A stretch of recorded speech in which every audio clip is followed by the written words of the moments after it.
dinadala sa atin sa kaya kinabuhi.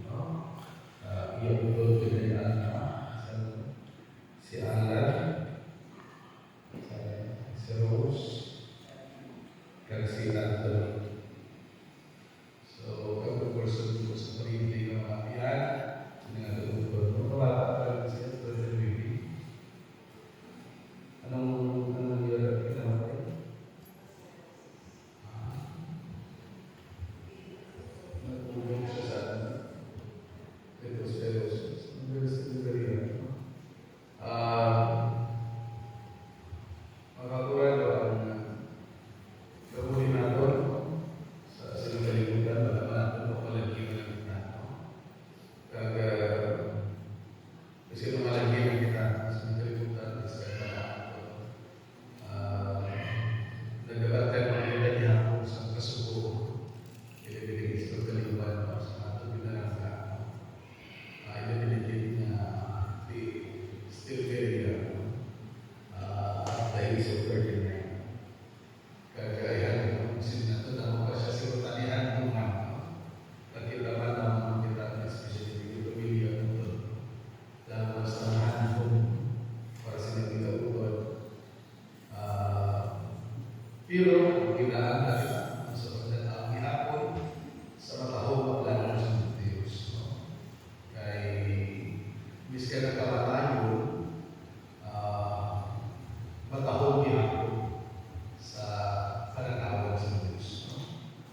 Wala, ang kalimutan na nagadalaw ng kamatayo, loss o katapusan o kagalihan. Pero sa mataya sa pagtubo, kamatayo,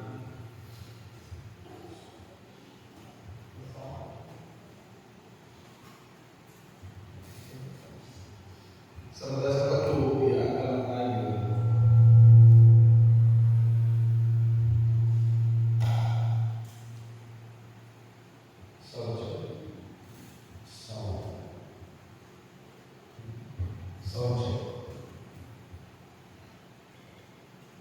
sa siling po ang pamatayo sa pagtubo,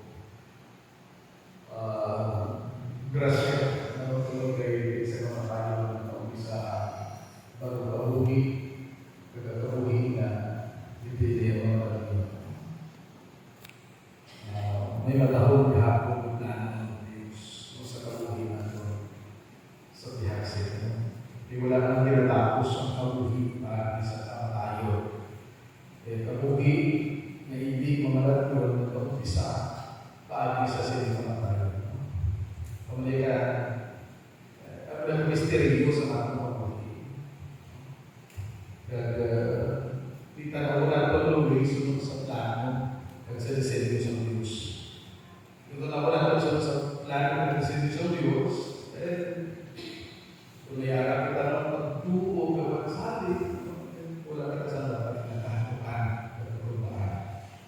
Kaya kung kita naghahandong sa manami, para Jose, handong sa Diyos manami para Jose. Kung kita nagpalangga kay Jose, ang Diyos nagpalangga even more sa pagpalangga natin. Kung kita nag-care kay Jose, ang Diyos nag-care even more sa pag-care natin kay Jose. So, yung mga pagkuhan, pasalamatan natin ng Diyos, pasalamatan natin ng Diyos sa krasya sa pagbuhi na dinatan ng Diyos. Iskan sa malikot na binikuan, 39. It's still something to be grateful to the Lord.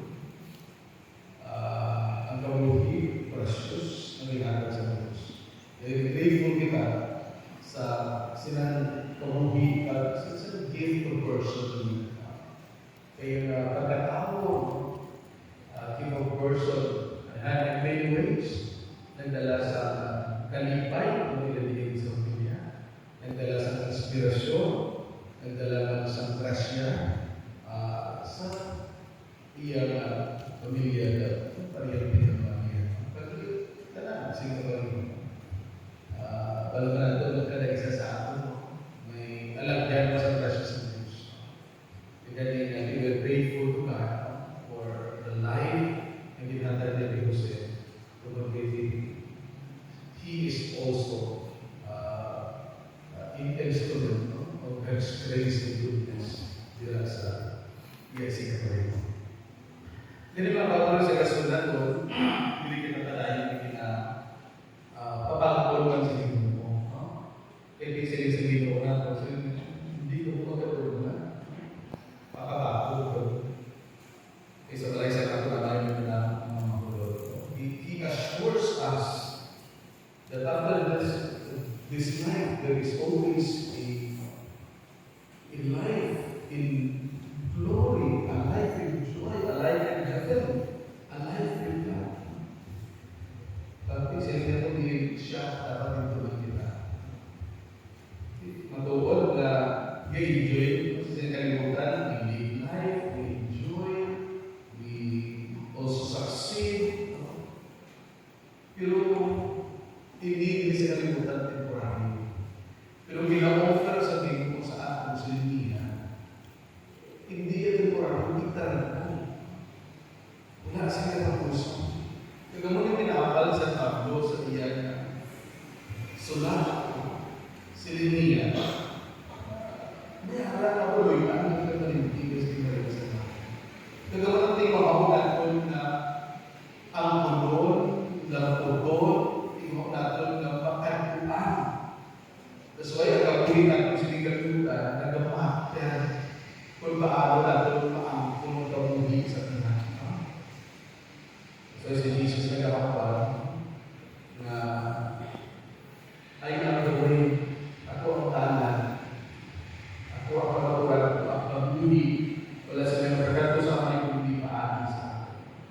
So kinapahalong kita sa Ginoo. Dapat angkol sila kamuhi ko wala sila katusa.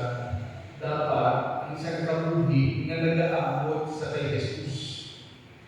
Isang kamuhi na wala nagabulan sa iya. Isang kamuhi na nasentro sa aton na pagpamuyo, sa aton paghimo sa mga ilikot ni Kristo, sa aton pagpamuyo ng Kristiyano, sa pag-embrace natin sa mga ganito sa ating Ginoo.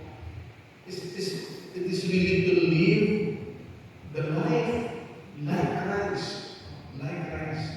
Because Christ has shown us how it is to enter the kingdom of heaven. Di ba ano pala si Kristo nagkabuhi?